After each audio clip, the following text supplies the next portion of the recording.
boa noite. Mais uma vez, sejamos todos bem-vindos a esta palestra, a este momento de estudo e reflexão.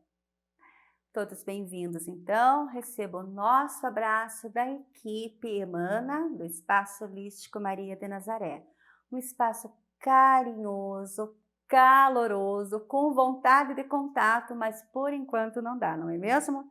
Então, à distância, através dos pensamentos positivos, a gente vai emanar este abraço, tá? Sejam todos bem-vindos.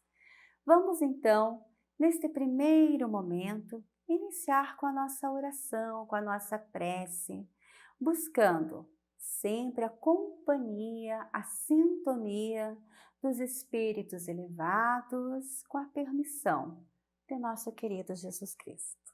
Vamos lá? Então, neste momento, busquemos fechar os nossos olhos, relaxar o nosso corpo,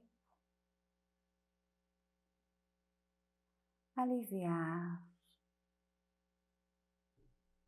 os nossos sentimentos, diminuindo o ritmo dos nossos pensamentos. Vamos nos desligando de tudo aquilo que nos deixou mais agitado durante o dia e nos permitindo, aos pouquinhos, sentir a presença de energias mais sutis, energias que nos envolvem e vão nos deixando mais leves, fazendo com que as partes do corpo que estavam tensas vão ficando relaxadas e a presença dos espíritos de luz sendo percebidas, sentidas. Que essa energia linda e leve que neste momento sintoniza com o meu ser, possa envolver a todos que estão assistindo esta palestra, aos nossos familiares, amigos, a todos que necessitam de um amparo, de um acolhimento, tanto físico quanto espiritual, emocional. Que todos possam ser tocados e aliviados nas suas dores, sentindo no pulsar das energias do amor a possibilidade de uma vida serena, tranquila, em paz. E assim agradecemos a Deus, a Jesus e aos seus espíritos de luz, que neste momento nos envolvem, e pedimos que permaneçam conosco agora, durante o nosso estudo e também durante esta semana, nos protegendo, nos envolvendo e nos iluminando sempre. Que assim seja. Amém.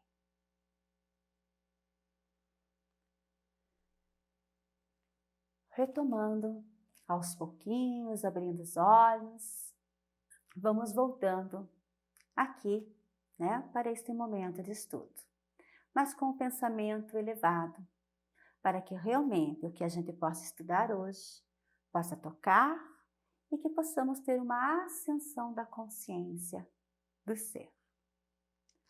Hoje escolhemos como tema, como título, falar um pouquinho das almas que chegam para nós em forma de tutela. almas tuteladas. Sabemos que quando a gente vai programar a nossa próxima encarnação, ainda lá no plano espiritual, a gente se reúne, define quem virá conosco, quem será nossos pais, nossos familiares, o contexto de forma geral. E que muitas vezes as almas que são tuteladas por nós, nem sempre são apenas os pequenos, as crianças. Porque a gente sabe que na mesma família tem aqueles que já têm uma evolução um pouquinho mais adiantada, tem aqueles que estão no processo e tem aqueles que ainda precisam muito da nossa ajuda. Sendo assim, mesmo sendo adultos, até mesmo idosos às vezes, muitas vezes são as almas tuteladas, porque nós precisamos ajudá-los no processo de evolução. Mas hoje nós vamos fazer um recorte dessas almas tuteladas e vamos falar da infância. Vamos falar das crianças que chegam no nosso colo, envolvidas com muito amor, mas que são seres milenares. Apesar de pequeninos, de bochechas rosadas ou não, de cabelos encaracolados ou lisos de todas as cores, com aqueles olhos doces e brincalhões, com aquela energia que nos desmonta, com aquele sorriso maravilhoso, aquele ser que está no meu braço, sobre a minha tutela, é um ser milenar, que teve inúmeras experiências em inúmeras encarnações pretéritas. E que essas experiências em alguns momentos foram boas e que em outros momentos nem tanto. E que de alguma forma afetaram a sua integralidade, o seu ser. E que hoje, muito do que elas são, a forma como elas agem, tem a ver com as encarnações passadas. Pois bem, de acordo com a etimologia, a palavra tutela significa o que defende, o que vigia. Não é isso que nós fazemos por nossos filhos? Pelos pequenos seres que estão nos nossos braços? A gente não os defende, a gente não os vigia e a gente não apara as más tendências o tempo todo? Em alguns momentos, pelo excesso de amor, a gente os defende demais. Isso também não é saudável. Ou a gente vigia demais, sufocando-os. Isso também não é saudável. Vamos falar um pouquinho sobre isso também. Mas, de acordo com a doutrina espírita, e isto a gente buscou lá no livro Lázaro Redivivo, através de Francisco Cândido Xavier, pelo espírito Irmão X. E ele nos diz assim: os filhos não são almas criadas neste instante, pelo contrário, conforme as velhas afirmativas do sacerdócio organizado, são companheiros espirituais de velhas datas, a quem nós pagamos débitos, dependendo da forma como nós convivemos com eles no passado, ou apenas hoje recebemos as alegrias por conviver com eles por conta da forma como nós vivemos no passado. Deus é tão bom na sua infinita misericórdia, que Ele nos manda esses seres pequenos, lindos, para que encante o nosso ser. Aí a gente já ama no momento em que a gente já sabe da sua concepção. Chega aos nossos braços aquela criatura mais linda, simpática e amável, onde poucas tendências negativas aparecem. E a gente, nesse momento, aprende a amar. Porque a gente sabe que amar quem nos faz bem é mais fácil. Difícil é amar aquele aquele que nos rouba a paz, aquele que nos provoca, que nos desafia. Olhem a inteligência da providência divina, que manda para os nossos braços seres que têm poucas tendências negativas, que nos encantam no primeiro momento para a gente aprender a amar. E quando as má tendências vão chegando, conforme eles vão evoluindo e vão crescendo, a gente já ama tanto, que mesmo com as más tendências aparecendo, a gente continua amando.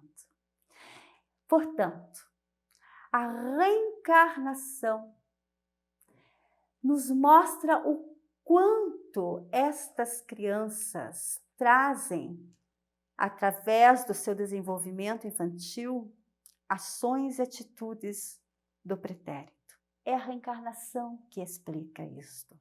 Até mesmo quando a gente pensa em crianças, algumas tão pequeninas, com habilidades tão grandiosas, com uma inteligência que poderíamos dizer que é uma genialidade, e outras tão pequeninas, com atitudes de transtornos de comportamento muito fortes no seu ser. Como explicar isso? E às vezes, frutos da mesma relação do pai e da mãe, com a mesma educação e com comportamentos tão discrepantes. Como se explicaria isso sem nós entendermos o processo da reencarnação? Reencarnação não é uma invenção da doutrina espírita. Reencarnação é um conhecimento milenar que veio do Oriente e que está dentro do espaço da ciência a partir do momento que chega a doutrina espírita e a sua codificação. Então, reencarnação nada mais é do que a volta do espírito para a vida num novo corpo. Mas esse espírito, nós sabemos, milenar, com inúmeras experiências. E qual é a finalidade da reencarnação, senão a evolução? A reencarnação vem para que novas experiências vividas possam refletir na minha forma de ser. Conforme eu vou vivendo, eu vou vivenciando, eu vou aprendendo. E eu vou reformulando a minha forma de pensar. É tão simples de entender. Vou brincar agora com o público que tem mais a minha idade. Na minha época, no meu tempo de criança, brincar com espingardinha ou com revólver de espoleta era muito natural. Usar estilingue, cetra e outros nomes mais para matar passarinhos era muito natural.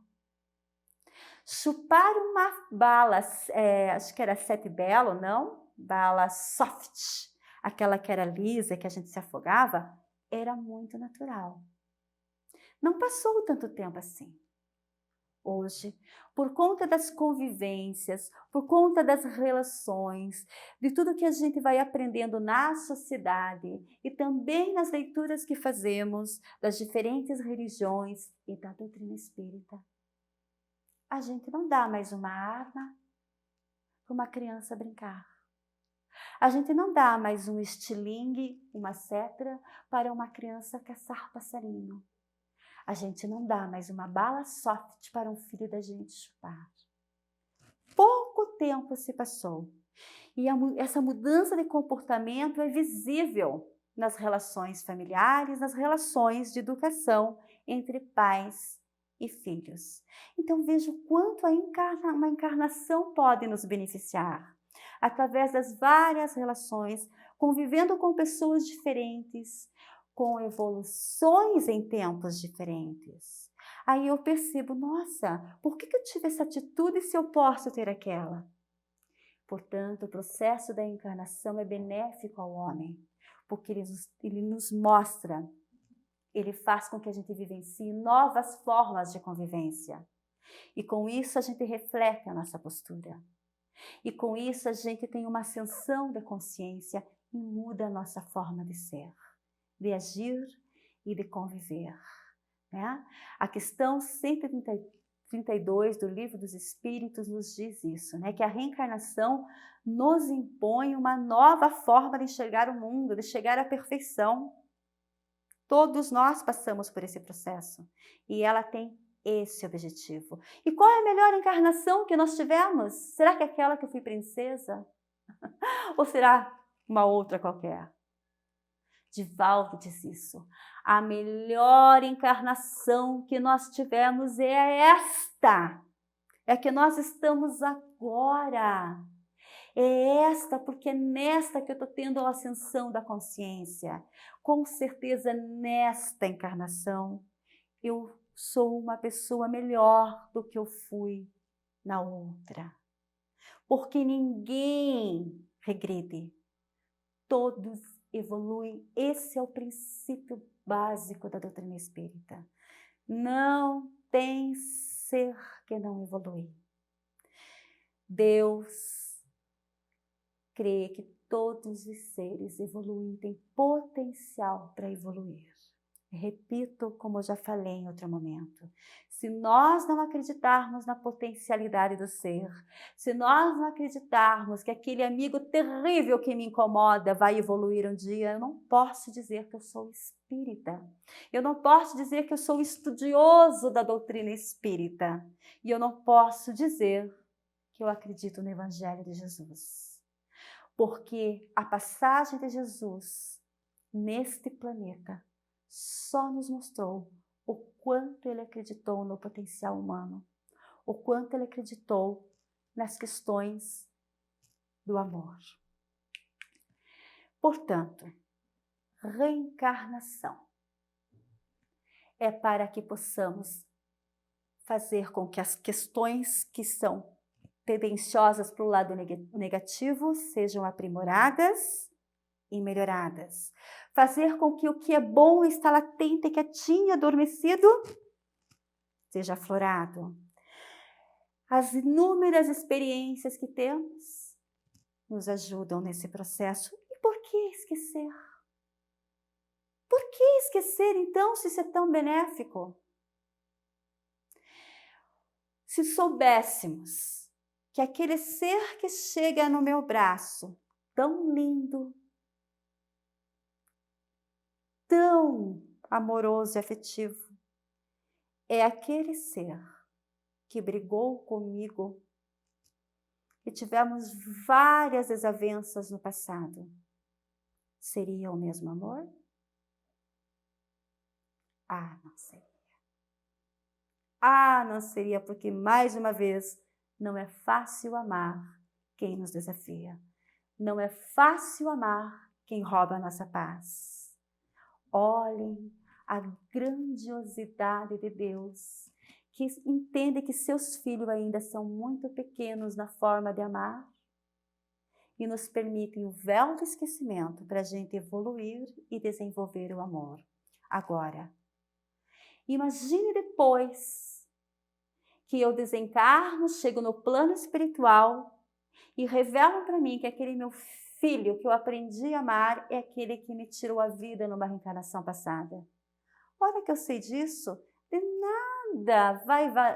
nada vai ser tão intenso a questão dele ter me tirado a vida. O que vai valer para mim é as boas lembranças, o que eu vivi com ele agora. Por isso que a reencarnação, ela tem que ser vivida e não precisamos saber do que nos aconteceu no passado. Vivamos agora, de forma linda, intensa e entendendo que é o melhor momento para a gente evoluir, é o agora. Então, a criança, quando ela nasce, de acordo com a doutrina espírita, ela não recobra a sua consciência imediatamente. Todas as suas más tendências que ela tinha nas outras encarnações estão muito adormecidas, mais ou menos até os 7, 11 anos de idade.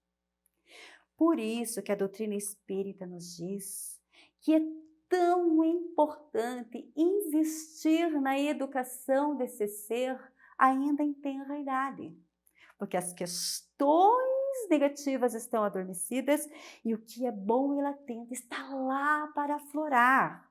Então é a hora dos pais investir nas questões da educação, também das questões da educação moral, não é mesmo? É a fase mais propícia para a educação. E nós, enquanto pais, somos responsáveis para o desenvolvimento desse ser, pelo desenvolvimento desse ser. Nós, espíritas, entendemos o que é uma reencarnação e o quanto essa encarnação bem vivida, bem ajustada, bem moldada, vai ser benéfica para despertar o nosso filho amado. Então, mais ou menos até os 7 anos, 11 anos, é a fase ideal para investirmos na educação desse ser, em todos os sentidos. Mas aqui o recorte é da doutrina espírita, estamos falando da evangelização do ser. Então, qual é a melhor fase para eu iniciar a evangelização do meu filho? O que é evangelizar? É viver o Evangelho de Jesus, entender o Evangelho de Jesus. Qual é a melhor fase? Desde que está no ventre materno. Ali eu já começo. Ali eu já começo o diálogo, ali eu já começo a estabelecer a relação de pertencimento, de vínculo, do quanto ele é amado pela família onde ele irá nascer. E depois disso, o tempo todo, trazendo ele para dentro da casa espírita, muito pequeno ainda enrolado no cobertor. Ali é o lugar dele. E depois ele vai aprendendo, ouvindo e vai ampliando a forma de ser. Mas como nós somos seres ainda imperfeitos e ainda não estamos vivendo o Evangelho de Jesus como deveríamos viver, a evangelização é para todos, não só para o pequeno, mas para o pai e para a mãe também, para a família toda. Evangelização para sempre, até para a próxima encarnação, porque se nessa ainda eu não dei conta de entender o Evangelho de Jesus, eu vou ter que retomar na próxima. Então, somos nós pais que vamos iniciar esse processo de evangelização para o nosso filho, seja ele dentro da casa espírita, seja ele dentro dos nossos lares. Evangelização começa dentro dos nossos lares, na minha postura, e tem continuidade dentro da casa espírita, tá certo? Sempre. Então, desde que está no ventre, até mais ou menos os 11 anos, a doutrina espírita entende que é o melhor momento para as investidas da educação, certo? Lógico que nós entendemos que cada um tem seu tempo e que todo mundo evolui. Mas enquanto pais que somos responsáveis pela tutela desses seres, a gente começa desde muito cedo. Lá pelos 11 anos, já se começam a aparecer um pouquinho das tendências, nem sempre tão boas, das outras encarnações. E aí sim, mais uma vez, a postura sempre adequada dos pais vai ajudar esse ser nesse processo evolutivo. Quando falamos de afetividade, afetividade não é só uma questão de abraçar, beijar, acolher o seu filho no colo. Vai muito além do que as carícias e dos mimos. A afetividade é como eu afeto o outro na relação. Eu posso afetar as pessoas positivamente e posso afetar as pessoas negativamente. E aqui eu já vejo inúmeras famílias que afetam seus filhos positivamente ou negativamente. Quando eu digo um não para o meu filho, eu também estou trabalhando a afetividade fortemente. Porque quando eu digo esse não para o meu filho, de forma consciente e amorosa, eu mostro para o meu filho que ele é importante para mim. Eu mostro para ele que eu não deixei ele ir em determinado local, porque aquele local não é ajustado a ele, ou que aquele local o fará sofrer, terá consequências negativas futuras para ele. Mas eu mostro isso através do amor. Eu não digo não pelo não, porque eu mando, porque eu sou mãe, porque eu sou pai, dentro da minha casa quem manda sou eu. Isso não é ser afetivo. Isso é ser autoritário. E eu corto o vínculo com o meu filho nesse instante, que vai se revoltar muitas vezes. Ser afetivo é trabalhar as questões afetivas, do afeto, do carinho, é dizer não quando precisa com amor e fazer com que o seu filho se sinta pertencente à relação no lar. Senão rupturas sérias ocorrem. A psicologia também, em consonância com a doutrina espírita, nos diz que a fase mais suscetível para a educação de uma criança é realmente até os 7 anos. Algumas literaturas nos dizem que é na primeira infância até os 5 anos. E algumas nos dizem que até os 7. Até os 7 anos, a criança está em puro desenvolvimento do ser. Desenvolvimento neurológico, afetivo, comportamental, e ela vai estruturando o seu eu. E esse eu, ele é estruturado pelas questões da biologia, da fisiologia, pelas questões do contexto social, pelas questões afetivas, que vão determinando como que vai ser a construção do eu desta criança. A criança, ao nascer, ela não se enxerga neste mundo. Ela se percebe até como um pedaço de carne. Ela não consegue perceber aonde termina o corpinho dela e aonde começa o da mãe dela. Conforme ela vai sendo pega no colo, sentindo o afeto, pegando as coisas no tato, levando a boca através da questão oral. Depois ela começa a enxergar, aí ela já sente o que é gelado, o que é quente, o que é macio, o que é áspero. Depois ela começa a sentir tudo isso engatinhando ou se arrastando com a barriguinha. Depois ela começa a levantar e bate a cabeça na mesa, já percebe que tem que levantar mais devagar. Depois ela coloca o dedinho no interruptor, na tomada, já leva um choque, já sabe que não pode fazer isso. Ou seja, a criança vai desenvolvendo através da estimulação do meio. E esse corpo que antes era visto como um pedaço de carne vai se tomando forma. Aí ela percebe que o corpo dela termina aqui, que existe uma outra pessoa que é a mãe. Aí, mais ou menos aos 2 aninhos de idade, ela começa a falar. Com a fala, ela desenvolve o pensamento. Com o pensamento, ela consegue perceber o outro. E quando ela consegue perceber o outro, ela sai do egocentrismo, que é mais ou menos até os 2 anos, que tudo é eu e eu. Aí vem a fase da justiça. Você disse que não podia fazer assim. Você disse, pai, que era assim. E depois vem a adolescência e novos questionamentos, e assim o ser vai desenvolvendo.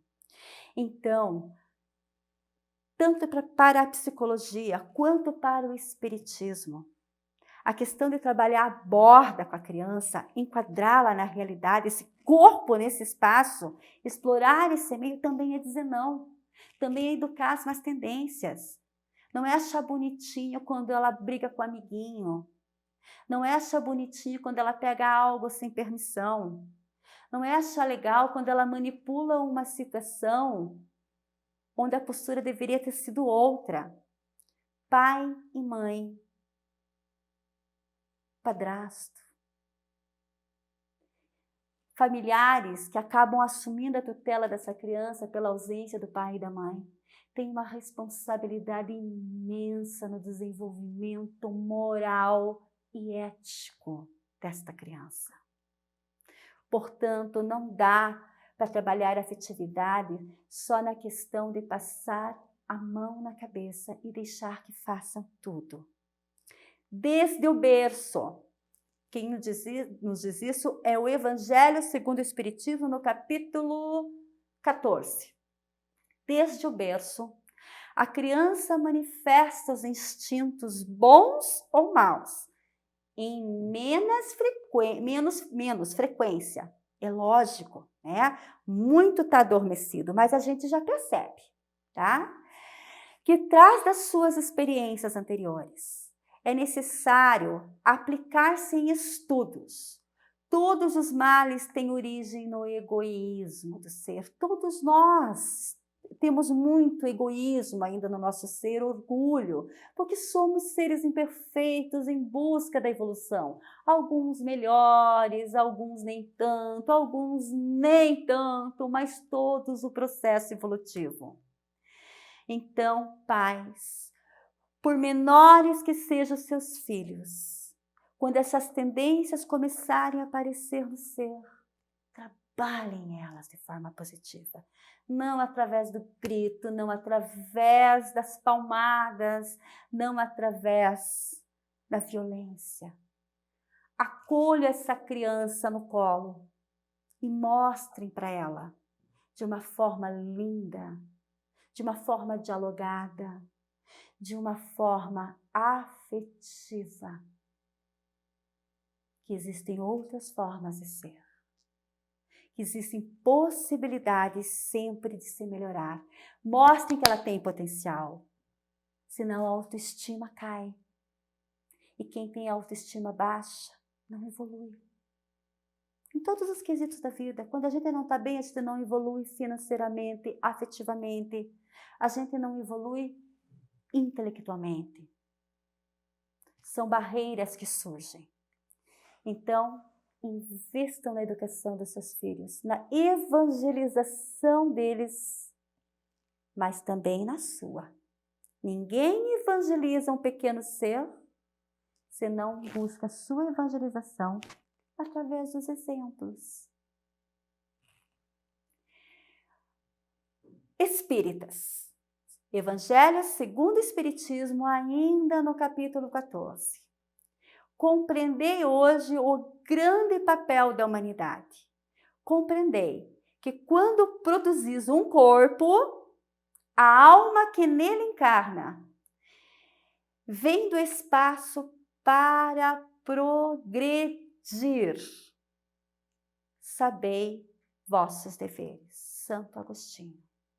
Olha o tamanho da responsabilidade. Olhem o tamanho da responsabilidade de quem tem uma alma para tutelar. Fazer com que o ser evolua. Mesmo que seja engraçadinho algumas atitudes negativas. Precisamos sempre ficar atentos com essas questões. Por quê? Se nós sabemos quem somos, seres eternos em evolução, o que nós fazemos aqui na Terra? Estamos aqui para evoluir, não para brincar de casinha com papai e mamãe. Quem é a minha família? São espíritos, alguns afins, outros não, que estão no mesmo local para evoluir juntos, se perdoar, aprender a amar, se ajudar. Quem são meus filhos? Espíritos em evolução eternos. E que às vezes têm mais experiências do que eu. E às vezes são mais evoluídos do que eu, porque em inúmeras situações a gente vê filhos mais evoluídos que os pais, que ajudam os pais a evoluir. Ocorre muito. O que é educar? Educar é trabalhar a afetividade. Educar é fazer com que esta criança perceba que ela é importante na minha família, mas que existe hierarquia nessa família e que o meu não está carregado de amor. Educar é fazer com que uma atitude vire um hábito. Virou hábito é educar. Qual é o melhor método de educação? Não poderia dizer. Mas eu tenho certeza que é aquele que vem do amor, do entendimento, do diálogo, de fazer com que as pessoas evoluam, acreditem em si. Essa é a melhor forma de educar a humanidade, sem violência. Quem é o educador? O pai, a mãe, o padrasto, a madrasta, o vô e a avó. Quem tem a responsabilidade sobre o tutelado. Quem é o educando? Estamos falando aqui da relação pai, mãe, criança. Nesse momento, nós entendemos que a criança é o educando. Mas em outros contextos, numa mesma família, às vezes o educando não é um filho meu. Às vezes é um irmão. Às vezes é uma cunhada. Existem várias almas tuteladas sobre a nossa responsabilidade. Olha a nossa responsabilidade que nós temos que ter com o nosso exemplo, para que as nossas almas tuteladas que vieram numa programação espiritual para a Terra, todos possam crescer. Quando que termina o processo educativo? Não termina. A gente sempre está em evolução. Mais uma vez, alguns a passos mais rápidos, outros nem tanto, mas todos em processo de evolução. Nunca termina. A gente sempre tem que estar vigiando os nossos tutelados, não tão de perto sufocando, mas à distância, sempre. E nas oportunidades que nos vierem fazer os ajustes, não na hora gritando, olha o que você fez! Não é assim. Assim não se educa. Assim só mostra outra postura errada. De quem é a responsabilidade da educação? Dos pais. De quem tutela. Sempre. Né? A família. Então, tutela é vigiar e defender. Temos que ter cuidado para não ser extremistas nas diversas situações, seja no exagero do amor ou na ausência do amor, ou na rigidez, ou nem sempre, né? Às vezes é passar a mão na cabeça demais, tá? Os dois extremos prejudicam a construção do eu desta criança. Então, ausência de limites não ajuda no desenvolvimento do ser. Muito limite também não é legal. Não ajuda. Sempre o equilíbrio, tá? Educação pelo medo não é mais viável nos momentos de hoje. As crianças estão nascendo com um potencial intelectual, emocional muito melhor do que algum tempo atrás. E essas crianças não se educam, não aceitam mais aquela educação pelo medo, tá? Sempre com a verdade, sendo transparente, dialogando, falando o que a criança tem capacidade de entender, tá? Cuidar com crianças que são muito manipuladoras, que gostam de manipular todas as situações para ganhar o que querem. Sempre a gente precisa de alguma forma mostrar para essa criança que neste mundo onde vivemos tem pessoas, crianças que sabem igual a ela, sabem menos que ela, sabem mais que ela. Isso é diversidade. A gente vive num mundo de pluralidade, de diversidade. O quanto mais a gente ampliar, menos sofrimento teremos, menos guerras, menos conflito por conta de cor de pele, e outras questões mais, tá? Cuidar com a redoma, com a superproteção. Não pode isso, não pode aquilo, viver naquele mundinho muito fechado. A criança precisa conviver no espaço, receber os estímulos do espaço para desenvolver fisicamente, intelectualmente, emocionalmente e espiritualmente. Cuidar com a inversão de valores, tá? Por exemplo, Vamos aproveitar a vida. O que é aproveitar a vida? Olha a sua responsabilidade mostrando para o seu filho o que é viver. Viver eticamente, viver moralmente. Né? Projeção de frustrações das crianças. Vamos trabalhar com as frustrações dessas crianças no sentido de que sejam superadas. Frustrações para todos nós fazem com que a gente não perceba as possibilidades da vida e viva muito no vitimismo. Então, vamos sempre trabalhar para que isso seja superado, né? E sempre trabalhar pensando no potencial do ser e não tanto do ter. É importante que essa criança tenha pequenas frustrações, não dando tudo o que ela quer, não permitindo que ela faça tudo. Isso só vai fazer com que ela valorize as situações na vida terrena. Tá bem? O amor é afetividade, então. Afetividade não é impor, mas é respeitar. Afetividade é falar a verdade acima de tudo e evitar mentirinhas. O telefone tocou, diga que o pai não tá. Isso aqui é afetividade. O desafio de mostrar aos filhos que eles podem ser diferentes. Trabalhar na heterogeneidade, jamais na homogeneidade. A vida, o mundo não é igual. Somos seres humanos com direitos iguais, mas nós somos diferentes. E nós temos que respeitar isto e fazer com que os nossos filhos já despertem o olhar para isto. Senão, mais uma vez, nós vamos cair na reprodução do preconceito, segregalismo e outras situações que geram conflitos, arrepios, guerras e energias densas. Aprender a dar ao tempo. Como educadores, somos semeadores. O meu filho nem sempre vai ser quem eu quero que ele seja. Meu filho não vai aprender muitas vezes no tempo que eu quero que ele aprenda. E eu, enquanto tutor desse ser, eu tenho que entender que ele tem o tempo dele. E eu vou semear, mas eu tenho que saber aguardar. Uma hora isso aflora, nem que seja na próxima encarnação. A criança precisa da nossa ajuda para perceber que somos interdependentes e que o espaço de uma pessoa e o conjunto dos meus direitos terminam no momento que começa do próximo.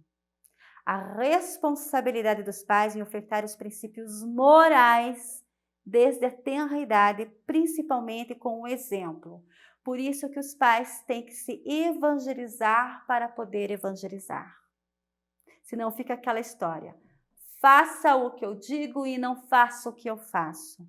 Deu certo? Como estão as relações das famílias onde os pais dizem isto? Já superamos isto. E quando a gente retornar para a pátria espiritual? Enquanto pais, vamos nos perguntar assim: o que fizeste da criança confiada à vossa guarda? Tomara que eu tenha leveza na consciência ao responder. Se você permaneceu atrasada, se esta criança permaneceu atrasada na sua trajetória evolutiva por sua culpa, a dor da consciência será imensa. Agora, se eu fiz de tudo para que meu filho evoluísse, eu tenho a minha consciência tranquila em relação a isso, e mesmo assim ele não evoluiu, eu tenho que ter fé que isso um dia vai acontecer, mas a minha consciência está tranquila. O meu papel, a minha missão com este ser eu cumpri lindamente. E entendendo que ele é um ser eterno em processo de evolução, eu sei que uma hora tudo que eu disse, tudo que eu fiz, vai aflorar naquele ser. E que lindo vai ser eu poder responder isso no momento que eu estiver ajustando, conversando sobre tudo que eu fiz aqui na minha trajetória terrena. E para encerrar, tem uma frase de Otto Frank que diz assim: liberdade é dormir sabendo que não prejudicou ninguém. Liberdade é dormir sabendo que eu não prejudiquei o meu filho nesse processo reencarnatório, que eu fiz de tudo para que ele evoluísse moralmente, eticamente, que fosse um grande ser humano. Que assim seja e que possamos, neste momento, olhar para os nossos pequenos e entender que ali tem uma alma milenar, que precisa aprender e que, apesar de ser uma graça, de exalar os mais lindos sorrisos, é alguém que precisa de ajustes. E eu tenho essa responsabilidade. Que assim seja. E encerramos agora agradecendo a espiritualidade por essa oportunidade e principalmente pela oportunidade de termos essas crianças em nossos braços. Porque ali a gente aprende realmente o que é o amor. Porque conforme eles vão crescendo e vão desenvolvendo as más tendências, a gente continua amando. E às vezes a gente está esmorecida no chão, de tanto tentar, de tanto elaborar estratégias para educar essa criança, ou aquele adolescente. E a gente percebe que não tem adiantado. A gente se entristece, chora, senta, levanta e começa tudo de novo. Isto é amor. Uma linda forma de aprender a amar através das almas tuteladas que Deus manda para os nossos braços. Sendo assim, elevemos mais uma vez o nosso pensamento em gratidão. Gratidão a Deus por todas as oportunidades diárias que nos dá para evoluirmos, para praticarmos o amor através das dificuldades, das adversidades, praticarmos o perdão, a tolerância. Obrigada, meu Deus, por eu poder me tornar melhor através dos outros. Muito obrigada. Pai nosso que estais no céu, santificado seja o vosso nome. Venha a nós o vosso reino. Seja feita a vossa vontade, assim na terra como no céu. O pão nosso de cada dia nos dai hoje.